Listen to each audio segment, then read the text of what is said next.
I never should have agreed to this investigation. Never.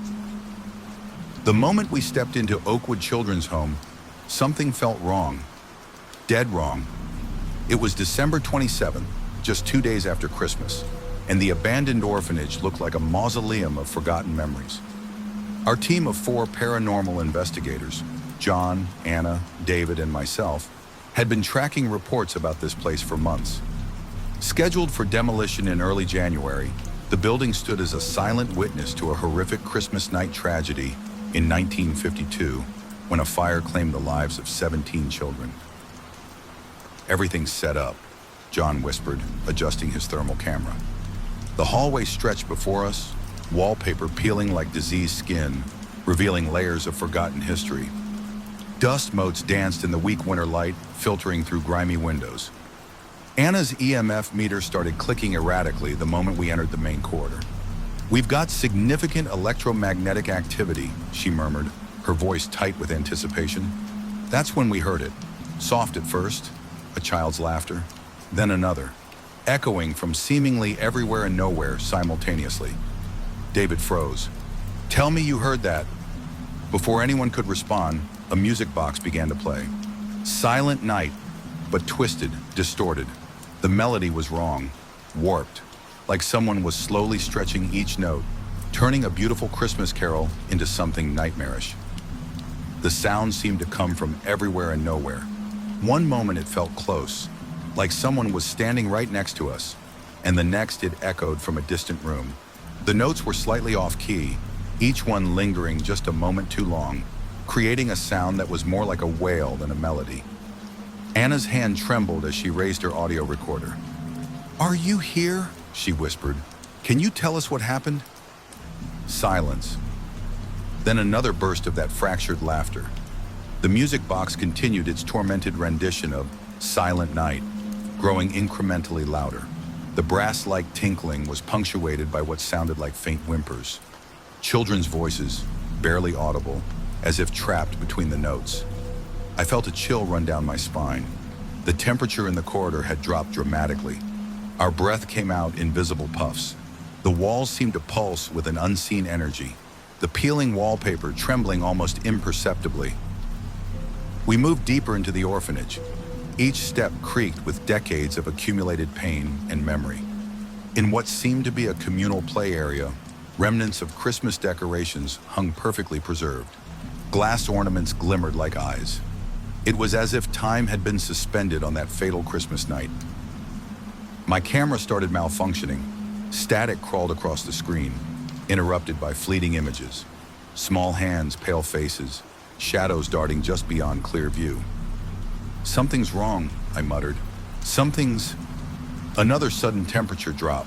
My breath fogged in front of me. The thermal camera showed impossible cold spots moving through the room, taking shapes that shouldn't exist.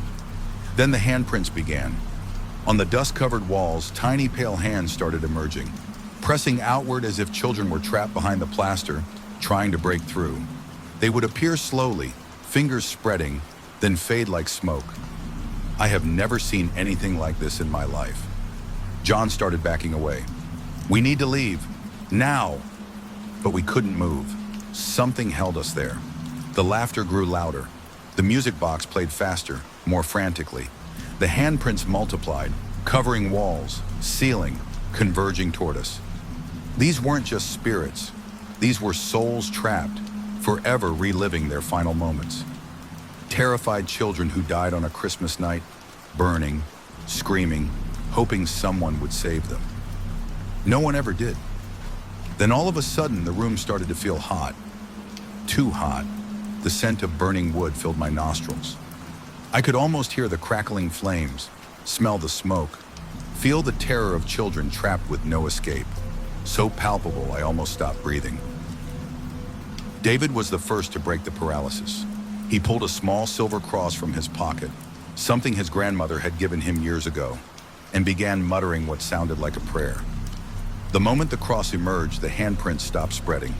The music box's sound fractured, becoming a high-pitched whine that seemed to drill into our skulls. John grabbed my arm, his fingers digging into my jacket. "We're leaving. Now." His voice was different, desperate, but with an edge of command that cut through the supernatural chaos. Anna's equipment began to spark and short-circuit, creating a strobe-like effect of light and shadow. In that moment of electrical chaos, the children's shadows seemed to retreat, pulling back into the walls. John kicked open a door I hadn't even noticed before, the metal crashing against the exterior wall. The cold winter air rushed in, cutting through the oppressive heat and spectral presence. Something invisible pushed against our backs, not malevolently, but as if helping us escape. We tumbled out onto the snow-covered ground, the orphanage looming behind us, silent once more. The footage from our camera would later reveal shadows following us, children's faces pressed against the windows, watching. The orphanage would be demolished in 3 weeks, but some things can't be destroyed by simple demolition. Some memories burn forever.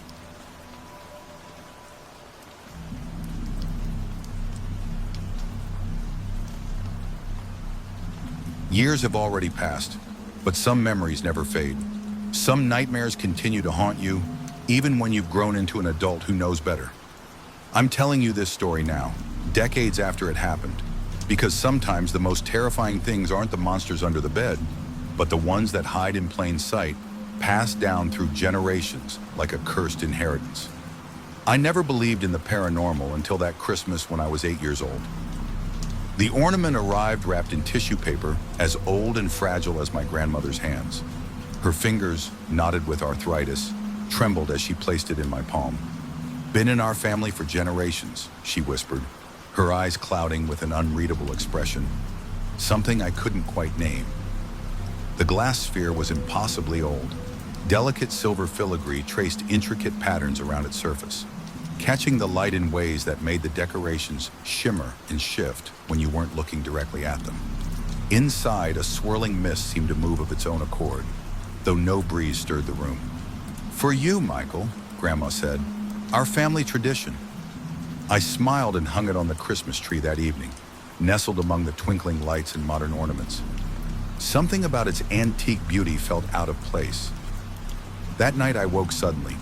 The room was cold, unnaturally so. My breath formed small clouds in the moonlight streaming through the window, and there, hanging from my bedpost, was the ornament. I froze. I knew, I was certain, I had left it on the tree downstairs. Yet here it was, swaying gently as if someone had just brushed past it. My heart began to race, and then I saw it. Inside the glass, a face, an old man's face, wrinkled and pale, with eyes that weren't just looking at me. They were studying me, watching, calculating. Those eyes moved, tracking my smallest movement. When I blinked, the face shifted, becoming more defined, more present. Today, I can still feel the visceral way my fear shook through my body that night. Terrified, I ran to my parents' bedroom, my pajamas damp with sweat. "Mom! Dad!" I burst through their door, my voice a desperate, trembling whisper. "The ornament! It has a face! A man inside watching me!" My father, half asleep of course, did not believe a word I was saying. Despite that, he still entertained me and followed me back to my room. But when we arrived, the ornament looked completely normal, just a beautiful, ordinary Christmas decoration. My mother smoothed my hair. "Just a nightmare, sweetheart." I knew I couldn't let the ornament stay anywhere near me.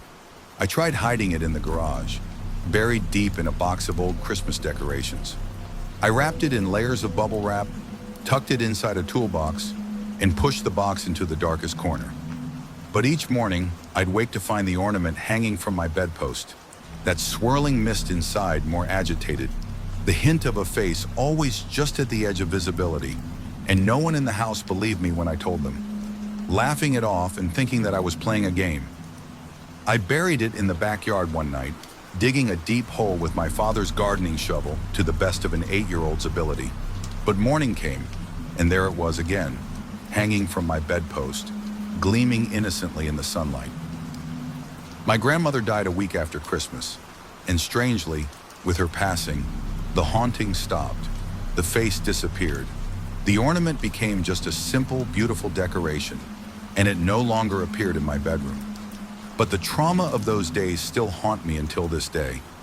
Even though it was so long ago that sometimes it felt hazy, like a fever dream, I know it's not something I had made up in my youth. The horror of waking up to see that ornament at the end of my bed was too real. Sometimes, when I visit my parents and walk past the Christmas tree, I feel like I can catch a glimpse of something in the reflection of an old glass ornament, a shadow, a movement, a hint of an eye, and I wonder. The ornament glints in the light, and somewhere deep inside me a childhood fear still whispers.